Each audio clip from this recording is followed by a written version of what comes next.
What's up guys, Justin here with CGEssentials.com. So in today's video we're going to talk about how to use the Weld modifier in Blender. Let's go ahead and just jump into it. Alright, so the Weld modifier is basically a tool that looks at how close your vertices in your object are together and then merges them together, allowing you to collapse surrounding geometry. And so basically what that means is that if you have a lot of close vertices, this will merge them together, and that has different results depending on what you're trying to do. But let's take a look at the tool real quick and talk through what it does. So first off, we're just going to apply a weld modifier, or add a weld modifier to the sphere. So if I go to add modifier, click on weld, notice how nothing happens right now. However, if I was to drag the distance up, notice how at a certain point, your vertices are close enough together that it starts merging them together. So basically what this is doing is this is looking at the distance between your vertices, and when the vertices are that close together, it's going to merge them together like this. So for something like this sphere, it's not really practical, but there are some situations where you're going to use this. So first off, let's take a look at this split cube. So basically what I did is I just took a cube and I just split it down the middle like this. So now we've got these two pieces together. And so at the moment I've got the gap in this cube. However, if I was to add this weld modifier to this object right here, notice how at a certain point, this is going to fill in the gap between those two objects. So basically what it's doing is welding them together because they're within this, this distance between the two objects.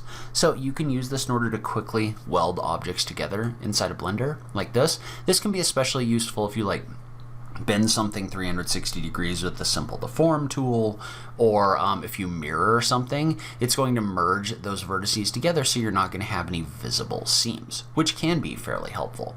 One thing to note about this is you can also dictate the vertices that this is going to look at, because right now, for example, let's say that we were to tab in here and add a whole bunch of extra detail, right?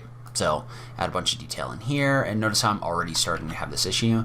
Add a whole bunch of detail in here. Well, notice how it's starting to come in here and actually merge those vertices together. And I don't necessarily want that because it's kind of messing up the topology of my model, right?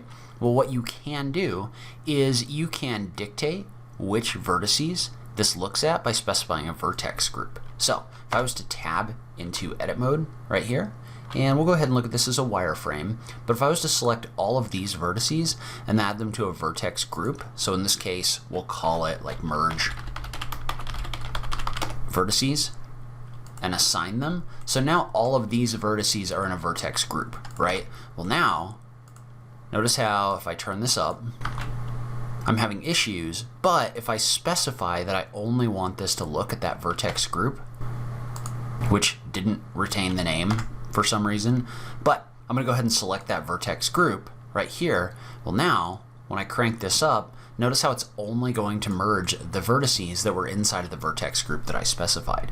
So you can use this to be very precise with the vertices that you're going to merge together. Alternatively, you could also set this where it only merges vertices for connected geometry.